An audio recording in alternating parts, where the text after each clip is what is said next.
Hey guys, I'm Edward with Everything Kayak, and today we're going to talk about a new product on the market from Native Watercraft, and this is the Slayer 12 XC. We're going to walk through the features from head to tail, talk about what's making this boat special.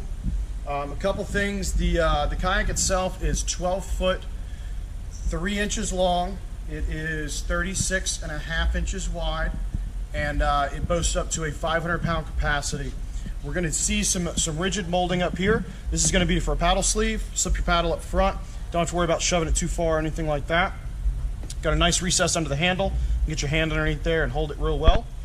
We're going to see these caps coming down. What these are going to be for is rod tip protectors. We can run that fishing pole in there, so if we're going by some brush, low-hanging limbs or anything like that, we don't have to worry about blowing any of the tips off. We're going to see a press and seal hatch. Nice large oval hatch entry here, so it's going to be the availability to put a lot of gear in here, allow us to good storage and space in there. Coming across right here before we get into the cockpit, we're going to see some staging grooves. These are going to be for laying rods down. If you need to lay a rod down, grab another one. You'll see we've got some staging grooves there. Into something we're really excited about is this is going to be the Modular Pod. This is removable. We'll go through some of the features and then show you how that works. So we have some bungees here to retain a couple things. We have a nice little gear track on top, and then molded in we've got a couple insert cubbies and a cup holder. Nice thing about the cup holder, it does have a drain hole down through the bottom, so anything that builds up in there is gonna drain through. Lots of good space. If we're doing transducer mounts, we're doing battery mounts, we've got the space inside of here to store whatever we want. Honestly, I could probably run a battery and a dry box in there. We are going to see the gasketing on the top. And if this is not what we're doing that day, it's easy enough. We're just going to loosen this up. It's going to have a catch to the front, so we're going to tip off the back, roll it right out. So this is going to show us where we can mount those trans-mount transducer brackets, route the wiring up away from it, and have that availability to do that. And you can see they're doing a little recess there for your through-hole port. If we're not running that and we want a flat deck, we want something a little more spacious, they are including this plate with the given hardware. What that's going to do is that's going to go onto the gasketed area and lock down, and now we have a very clean, open cockpit. So those of you that aren't running fish finders, if you're not looking for that excess storage, that is a really, really good option to allow you to do. And if you want to go back to the pod, nice and simple, drop it in and lock it back down, and then you're good to go. So like we said, there's plenty of space in there. Hold downs. Getting into the seat, we're going to see something a little new here. We've got the modular base. This is going to allow us to lock down the chair on both corners, as well as we can move it into that high-low positioning, lock it back down. We're going to see the trimming option. We've got lockdown knobs for this base. We can pull the whole base out. We can trim it front to back. The really nice thing down here we're going to see is we're going to see storage. We're going to see plenty of space.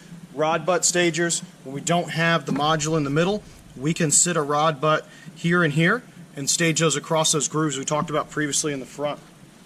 Really, really nice features. We're going to see the inlaid tracks on both gunnels, extending almost all the way down the front of the cockpit here. So plenty of room for rod holders, fish finders. And we'll get into this, guys. This is going to be to deploy our skeg. We'll touch base on that here shortly. We are going to see a little deal. We've got a clam cleat right over here on the side. And what this is going to allow us to do is we'll run our line through there. That line travels back. We have a guide here, and we run it down. So for those of you guys floating some freshwater streams and stuff like that, you can do a drag chain. It's already set up right through the back right here. For those of you guys that want a little more tech aspect to it, this is ready to go to mount a power pole plate, put it on there, utilize your track and these mounting points, and you can run your power pole as well. Nice thing is you can have that bracket, still run that drag chain if you're changing up different options of what you're doing. We are going to have a nice little stash hatch back here. It's going to be for access for a couple different things, as well as we always see from these guys, a nice spacious tank well with the gear track. We can pull this bungee all the way out. We've got our 2 flush rod holders in the back, and then up here we kind of passed it up, but this cup holder over here is also going to have a recess for a rod holder, so you can stage a rod in that or keep your coffee or whatever you got going on there.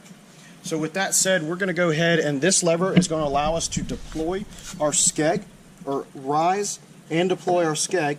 So the nice thing, guys, is that skeg is going to be spring loaded.